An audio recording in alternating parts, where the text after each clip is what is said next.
Os últimos anos da década de 1970 foram muito, mas muito movimentados para Rita Lee. Depois do sucesso em torno do álbum Fruto Proibido, a cantora logo se aventurou em estúdio para dar vida ao disco Entradas e Bandeiras, lançado em 1976 e que também teve uma boa repercussão. Porém, no mesmo ano, grávida do primeiro filho e morando com Roberto de Carvalho, foi presa por porte de maconha em uma clara tentativa da ditadura militar em fazer da cantora um exemplo para a juventude da época. No tempo em que passou na cadeia, foi visitada por Elis Regina, com quem não tinha uma boa relação, mas que virou uma grande amiga e se mostrou revoltada com a forma como a artista vinha sendo tratada e exigia melhores condições para a cantora na prisão. Apesar dos esforços, Rita Lee acabou condenada e ficou 1 ano em prisão domiciliar, precisando de permissões especiais do juiz para sair de casa e fazer shows. Uma vez liberada, se uniu a Gilberto Gil, que também foi preso em 1976 por porte de maconha, e deu vida à turnê Refestança, onde os dois artistas, amigos desde a década de 1960, interpretam sucessos um do outro. Em 1978, lançou Babilônia, de onde vieram sucessos como Miss Brasil 2000, Eu e Minha Gata e Jardins da Babilônia. Apesar da boa repercussão, Rita Lee queria mais e em 1979 deu início a importante mudança de direção dentro da própria carreira. Renan Guerra, Rita Lee viveu muito na década de 70, né? Nessa segunda metade dos anos 70. Eu acho que é um momento bastante importante, né? Porque ela encontra esse parceiro de vida que é o Roberto de Carvalho. E eu acho que a partir disso a gente tem coisas muito simbólicas que a gente vai falar daqui pra frente. Eu acho que isso muda a forma dela de enxergar a música, o mercado da música, mas também muda a forma dela enxergar a vida em alguns momentos. Eu acho que o Roberto de Carvalho é muito importante em alguns momentos até para que ela sobreviva, digamos assim, nessa relação que é bem complexa. Para quem leu a autobiografia da Rita vai entender um pouco do que eu tô falando aqui. Eu acho muito interessante citar aqui nessa primeira parte, digamos assim, nesse pré-álbum, que a parceria dela com o Roberto também aparece em algo que é muito importante para música popular nos anos 70, que são as Frenéticas, que elas lançam um disco em 1977, que o grande hit é Perigosa, que é uma parceria do Roberto de Carvalho com a Rita e o Nelson Motta, que o Nelson Motta meio que criou as Frenéticas, e as Frenéticas são o nosso grande sucesso de disco dessa fase. Então acho que é interessante citar isso aqui, porque o disco que a gente vai falar agora e os outros discos que vêm nessa leva da Rita, a partir daqui, são muito relacionados a essa conexão com a disco music, todas essas coisas. E acho muito interessante pensar nessa amizade que surge com a Elis Regina, porque é algo que vai ser muito marcante até o final da vida da Elis. Sim. Aqui já no final dos anos 70 e nos anos 80, elas passariam a ser vizinhas de casa aqui em São Paulo. Então acho que isso também estreita os laços delas de uma forma muito, muito forte. Mas a amizade surge nesse momento que a Rita tá presa e que ela tá grávida e que basicamente muitas daquelas pessoas que estavam no entorno da Rita não necessariamente abraçam ela e vão apoiar ela nesse momento. E aí ela tá lá na cadeia e de repente chega alguém que tá fazendo barraco junto com os militares, querendo saber o que tá acontecendo. E essa pessoa é ninguém mais, ninguém menos que a Elis. Com as crianças, a Elis foi com as crianças dela lá pra brigar com os militares por causa da Rita. E ali nasce uma amizade extremamente única, porque a Elis era uma pessoa tida como difícil, a Pimentinha. Ela brigava com todo mundo da MPB. E a Rita Lee, por outro lado, era essa pessoa que fazia galhofa, fazia piada, e que também as pessoas pegavam birra dela, porque, querendo ou não, é artista, você está mexendo com o ego deles. E ela não tinha também papas na língua. Então acho que uniu as duas línguas de chicote aqui, e elas fizeram uma amizade perfeita, né? Só voltando um pouco para a questão do Roberto de Carvalho, a Rita Lee já conhecia ele, assim, de longe, de vista, porque o Roberto, ele era um guitarrista de banda de apoio, ele passa a tocar com o Ney Matogrosso e a Rita compõe uma música pro Ney, e aí ela manda a letra pro Ney, o Ney faz a música e manda de volta a música pra Rita saber se estava no caminho certo ali do que ela havia proposto, né? E aí ela escuta essa música e fala, que guitarra gostosa, quem que tá tocando essa música? E aí, que guitarra gostosa. E aí o Ney fala, é o Bebeto, o Betinho, né? E aí a Rita assim, o quê? Aquele cara que foi super arrogante, que super me desprezou da vez que a gente se conheceu? E aí a Rita foi nesse show de lançamento do Ney, e aí ficou no camarim e o Ney percebeu que ela tava muito interessada no Roberto, tava de tipo arrastando a asa pra cima dele. Então o Ney meio que dá uma incentivada ali, deixa um espaço pros dois se relacionarem. E aí vem essa relação que é musical, mas é muito intensa, muito romântica, é uma coisa que continua marcando o Roberto até hoje. Assim, a gente teve a experiência de ver o show da Marisa Monte na última edição do Primavera Sound de São Paulo, em que o Roberto toca em duas das canções que são da Rita Lee ali, e ele é um cara que segue profundamente apaixonado por ela, assim mesmo depois da recente partida da Rita.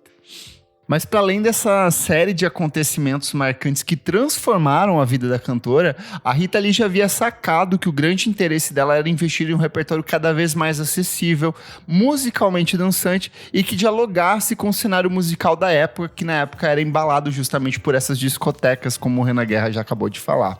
Não por acaso, ao entrar em estúdio para dar vida ao 7º registro de inéditas da carreira, a artista decidiu romper de vez com essa fase glam e se jogar nas pistas.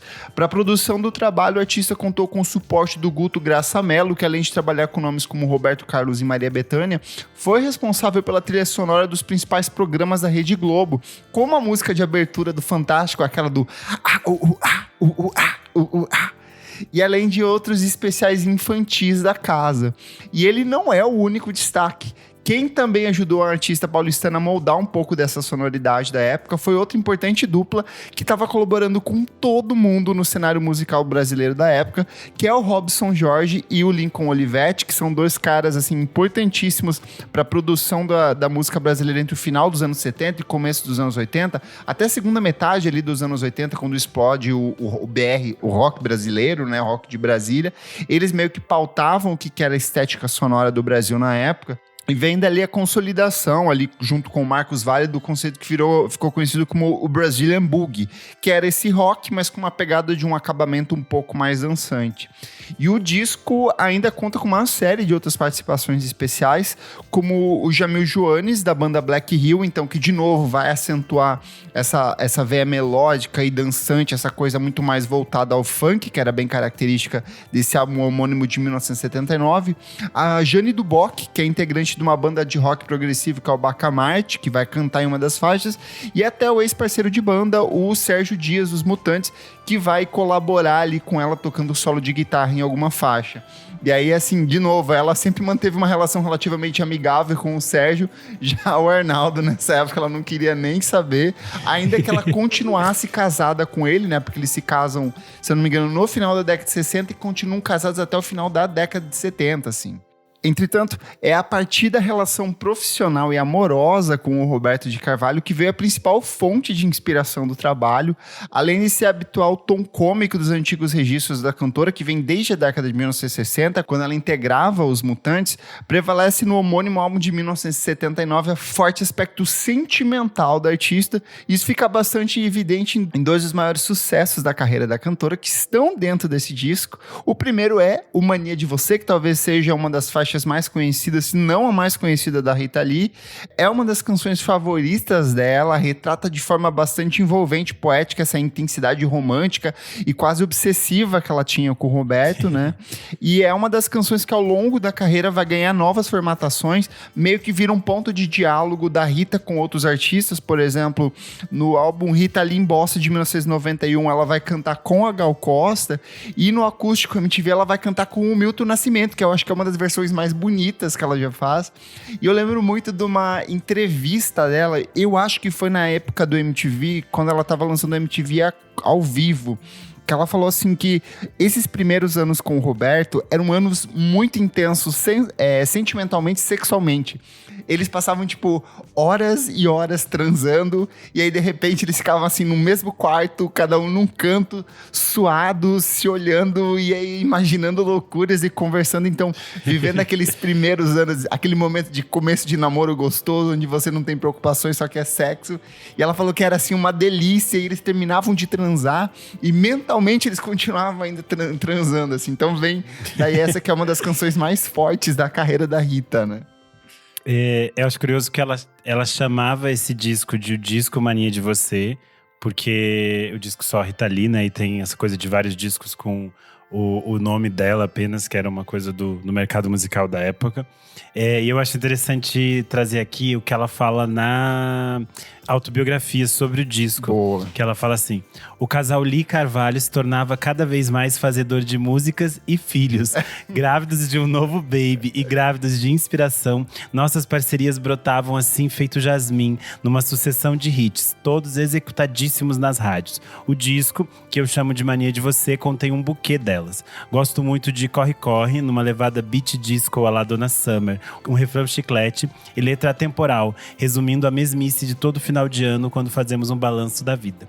Chega Mais é uma dance music com pegada brasileira, um primeiro ensaio do que mais tarde eu chamaria de rock carnaval, prima das futuras Lança Perfume, Banho de Espuma, Pega Rapaz e tantas mais. A letra, pra variar, revelando algumas intimidades do casal. Papai Me Empresta o Carro, caricatura homenagem à inocente e problemática jovem dos anos 50 e 60, com o quê de Elvis e Little Richard. Em Doce Vampiro, eu no papel da vítima apaixonada pela figura do Drácula romântico, narrando o orgasmo ao sentir os dentes dele cravando meu pescoço, sonhos eróticos da minha virgindade adolescente. Eu acho muito importante reforçar também que esse disco, assim como vários outros da época, ele foi um dos que mais sofreu censura, né? Porque a Rita sempre tentou trazer um contexto um pouco mais explícito para as canções dela. A ditadura tinha acesso a essas letras e falava, desse jeito não vai passar. E aí eu acho que ela dava aquela torcida aquela torcida na letra um pouco mais de brincadeira, e que eu acho que, não, querendo ou não, acaba tornando ela ainda mais interessante, porque ela torna esse conceito um pouco mais malicioso, mas que fica meio subjetivo ali, meio escondido. Não é tão explícito, sabe? Sim, ela vai falar de Mania de Você, né? Que a gente falou que é a preferida dela. Ela diz: minha música favorita, Mania de Você, composta em 5 minutos, com um inspiradíssimo script de uma recém-trepada perfeita. Aí, sem pudores, o casal se mostrava de corpo e alma, oferecendo a trilha sonora da sexualidade elegante para um motel 5 estrelas, nenhum botar defeito. Perfeito. E eu acho que o sexo é uma temática que a gente já tinha dito que estava presente no universo da Rita de diferentes formas, desde o episódio anterior. E eu acho que aqui fica ainda mais claro e mais óbvio. Quando eu falei ali que eles trabalharam com as frenéticas, tem a música basicamente que ela fica dizendo: vou te fazer ficar louco, louco dentro de mim. E as frenéticas repetiam isso à exaustão. Mas também tinha essa coisa de ser uma brincadeira, de ser um jogo cênico. E eu acho que isso ela traz aqui ainda mais, de uma forma mais clara e mais direta. E eu acho que tem esse jogo entre ser uma coisa classuda, estou fazendo uma cantada aqui pra você, mas ao mesmo tempo estou fazendo, pode ser só uma brincadeira se você entendeu errado. Então acho que esse jogo deixa o disco, as canções da Rita mais, né? Sim, mais divertidas. Sim. E eu acho que também conversa melhor com as pessoas do que se fosse algo necessariamente tão direto e explícito. Tanto que às vezes, quando outras pessoas cantam as músicas, é que as pessoas se dão conta, sei lá, do caráter sexualmente explícito das canções. Delas ficam, nossa, ela tava realmente falando isso, e tava. Só que quando ela está cantando, a gente, entende no tom dela, no universo dela, e aquilo se torna mais natural. Eu acho que isso é muito interessante. Eu acho que um bom exemplo disso é Papai Me Empresta o Carro, assim.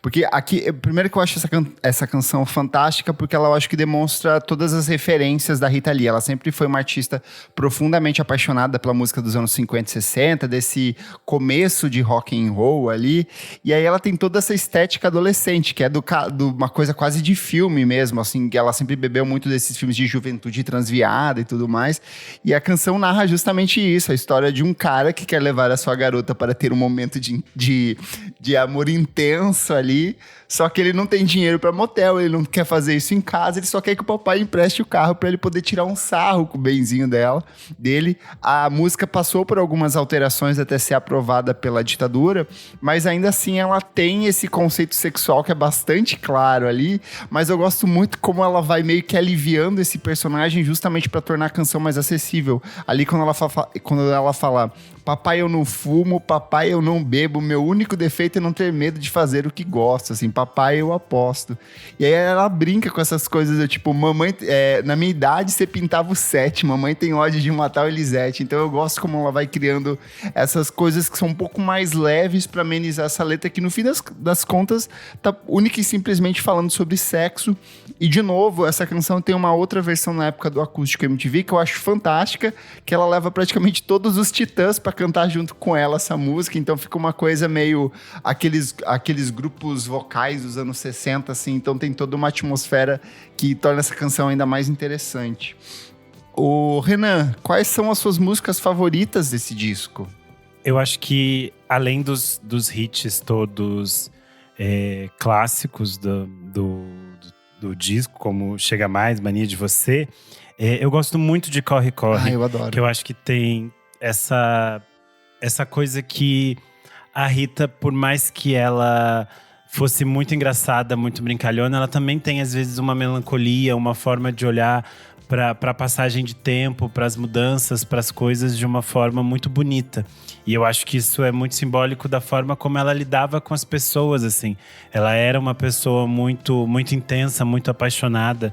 Tanto que a gente vai ver… A gente falou aqui dessa paixão dela com o Roberto, a gente falou dessa amizade com a Elis Regina, que era uma coisa muito, muito próxima. Ela tem essa relação muito forte com os pais, que era muito, muito simbólica, e a gente comentou mais no primeiro episódio dessa série sobre a Rita Lee. Então acho que essa delicadeza que ela tem de olhar pro mundo e para essa passagem de tempo é muito bonita, ainda mais considerando que nessa fase, como a gente já falou, ela também estava fazendo Filhos e Filhos. E eu acho curioso trazer aqui, que eu citei que Corre, Corre é a minha música preferida. Essa música seria, originalmente, a abertura de uma novela da Globo, de 1980. Que é uma novela que na época se chamaria Tom e Jerry, que eram, tipo, o nome dos protagonistas da novela. Uhum. A novela se chamaria Tom e Jerry, e a trilha de abertura seria Corre, Corre. Porque eles queriam usar uma música desse disco específico da Rita Lee que a gente tá falando. Só que aí eles viram que tinham que pagar os direitos autorais para Hanna-Barbera de usar Tom e Jerry, mesmo não sendo Tom e Jerry. E decidiram mudar. E aí eles mudam o título da novela para Chega Mais. E a música de abertura passa a ser Chega Mais. Que essa novela foi exibida em 1980. E, curiosamente, essa abertura virou um grande sucesso. Sim. Porque ela era dirigida pelo Hans Donner. E aí tinha os casais que eles meio que se aproximavam e se grudavam de várias maneiras. E Chega Mais se transformou em um hit em 1980. Mesmo o disco sendo de 1979. E ela já tendo lançado um segundo disco em 1980, Chega Mais, se expande, continua um sucesso. E é curioso citar o Hans Donner aqui, porque a tatuagem que ela aparece portando na capa deste disco que é foi criada por ninguém. Por sinal. Foi criada por ninguém mais, ninguém menos que Hans Donner, este ícone da identidade brasileira, praticamente. Eu acho que é bom falar também, a gente comentou no programa anterior, né, que a gente falou sobre o Fruto Proibido, né, de 1975, e era a Rita Lee ali meio que se consolidando artisticamente em carreira solo, e aqui já em 1979 ela participa do Mulher 80, que é um especial da Rede Globo que buscava mapear qual que seria o papel da mulher brasileira em diferentes aspectos a partir da década de 1980, né. Ela é uma das atrações musicais, e aí mais do que isso, ela passa a estreitar de vez a relação com a Rede Globo no sentido de oferecer canções para as novelas. Então, a partir desse ponto, até os anos 10, você vai ter várias músicas da Rita Lee, seja como canção de abertura, seja como música tema de alguns dos principais protagonistas das novelas e até tudo mais, o que vai tornar essa figura altamente icônica. A própria Chega Mais que o Renan contou, eu lembro muito dela ser utilizada em diversos momentos inseridos dentro da programação da Rede Globo, sei lá, video show, vira e mexe, tinha algum bloco que tinha algum uso da Chega Mais utilizando ali.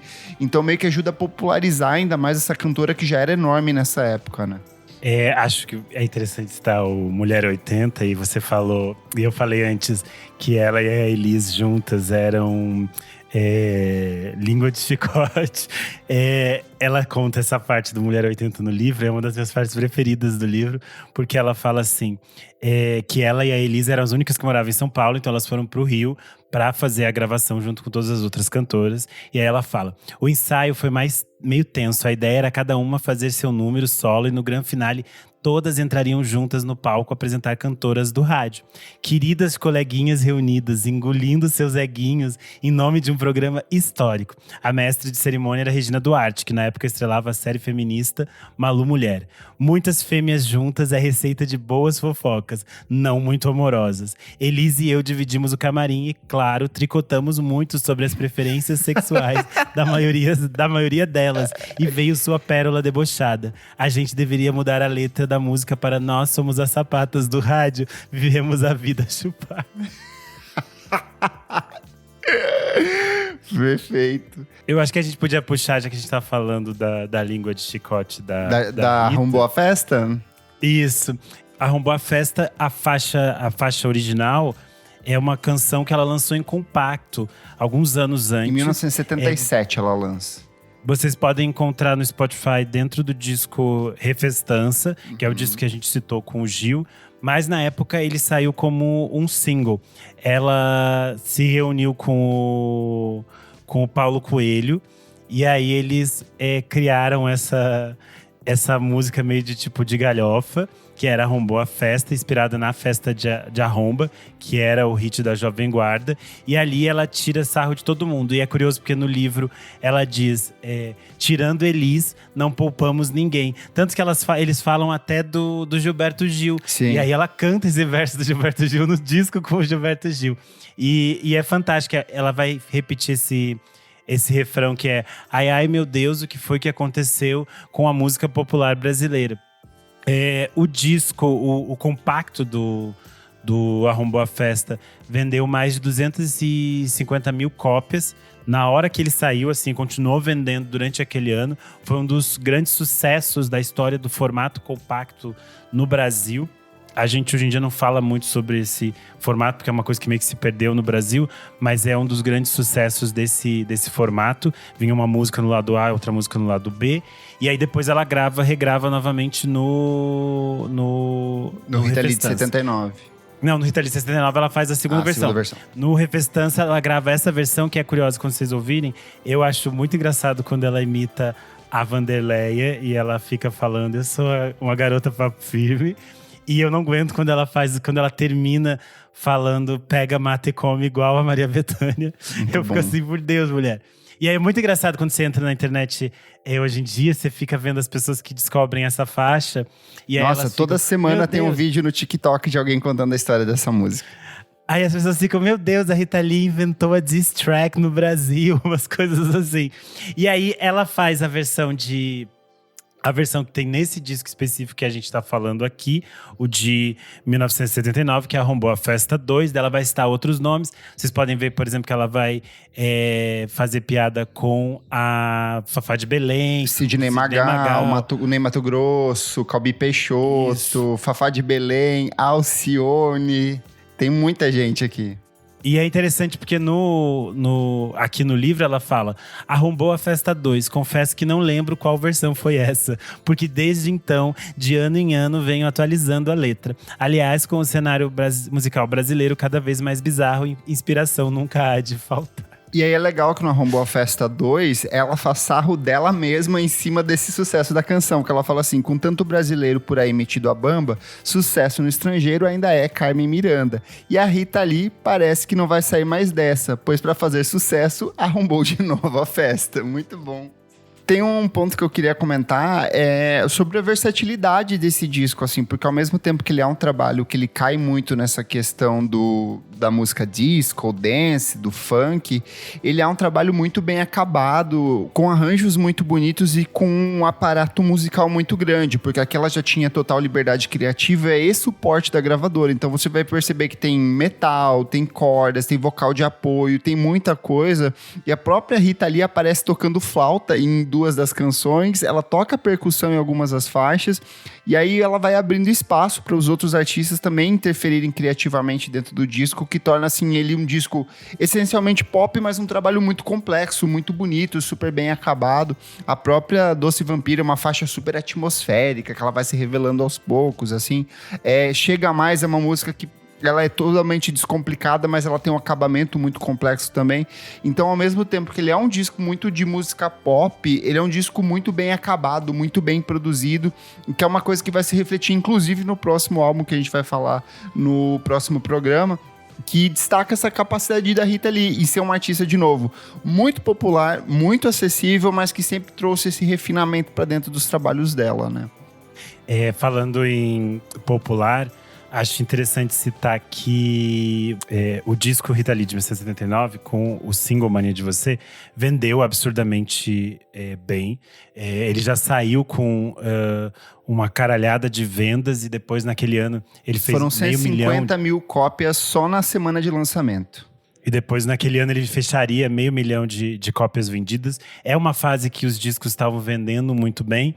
E, curiosamente, nesse ano, a música da Rita Lee, Mania de Você, vira trilha sonora de uma propaganda de calça jeans.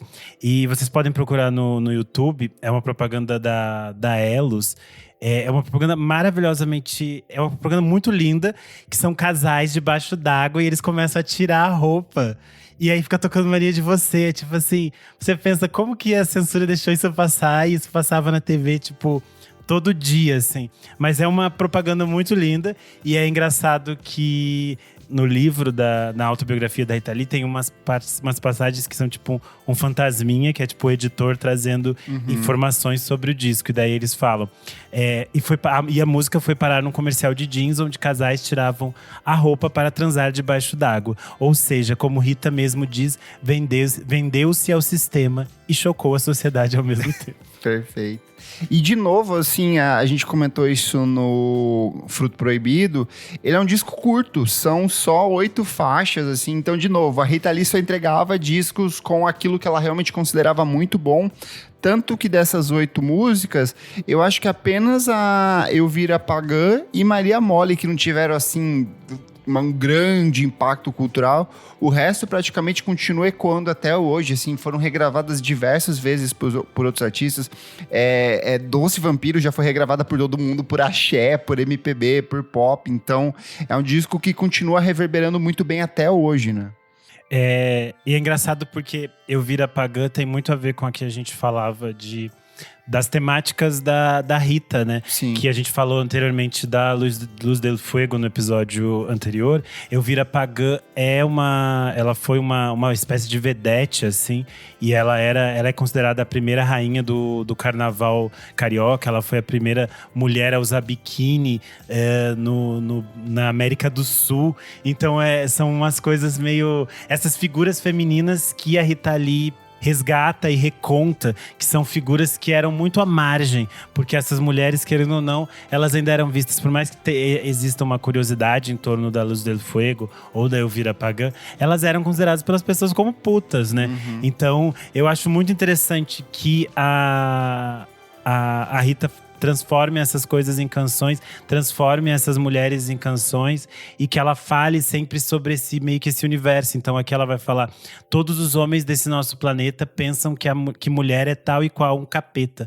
Conta a história que Eva inventou a maçã. Então ela volta para esse mesmo universo temático que é o fruto proibido, a mulher como vinda da costela de Adão, Eva, como essa figura central. Eu acho que são imagéticos que ela vira e mexe e vai voltar, porque são coisas que a gente sabe que ainda são colocadas sobre o imagético do que seria feminino. E eu acho que quando a gente fala da Rita, pensando nessa perspectiva dela ser é uma compositora que fala desse universo feminino e por esse olhar da mulher de forma muito única. Acho muito interessante que ela traga essas personagens históricas e traga a sua sexualidade, a sua forma de enxergar tudo isso de forma bastante única. Boa. Cara, esse disco pra mim é um espetáculo. Ele começa com essa imagem de capa chiquérrima, que é ela dando os ombros assim, com esse batom vermelho, a tatuagem nas costas. Ele segue pra mim por esse repertório fantástico, que tem essa pegada mais dançante. Ele é pop, ele é chique, ele é provocativo. Pra mim ele é um resumo muito bom dessa fase da música brasileira ali do final dos anos 70, que tinha se jogado de vez nas pistas. E eu acho que se a Rita Lee tinha esse impacto positivo muito grande na época do Fruto Proibido, que era um disco total rock and roll, aqui ela mostra que ela pode ser ainda maior e ainda mais acessível, ainda mais interessante, e ela abre caminho para essa outra Rita dos anos 80 ali, que vai vir com muita coisa interessante. Renan Guerra, qual que é esse disco na discografia dela? Qual que ele é? Onde ele se posiciona para você? Eu acho que ele é um divisor de águas muito simbólico, porque a gente estava ali antes como a Rita Lee, a roqueira, a Rita Lee... Rainha do rock brasileiro.